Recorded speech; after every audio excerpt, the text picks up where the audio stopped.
Hi, I'm Ted. Today I'm going to show you how to sort sheets in an Excel workbook. This is something that you often want to do when you have multiple sheets in a workbook and maybe you want to move them, rearrange them on the bottom of your workbook relative to each other, or more interestingly, if you want to move sheets from one workbook to another or various places within the workbook.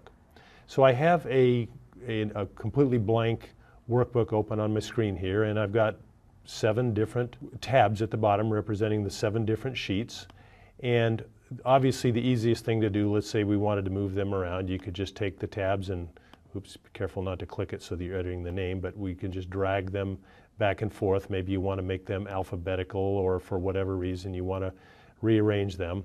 That's not very interesting. You probably knew that already, but let me just show you something else you can do.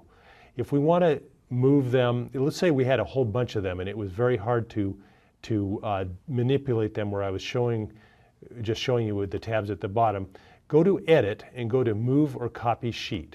Oops, I missed it there. Go to Move or Copy Sheet. And there we see the sheets, all 7 of them listed. And let's say the one we have currently open right now is Sneezy here. And we want to move Sneezy before Goofy here. So that's the one that's selected. Actually, let's move it before Dopey. We'll say OK. And sure enough, they're moved down there at the bottom. So I hope this has been helpful. I'm Ted, and today I showed you how to sort sheets in an Excel workbook. Thank you for watching.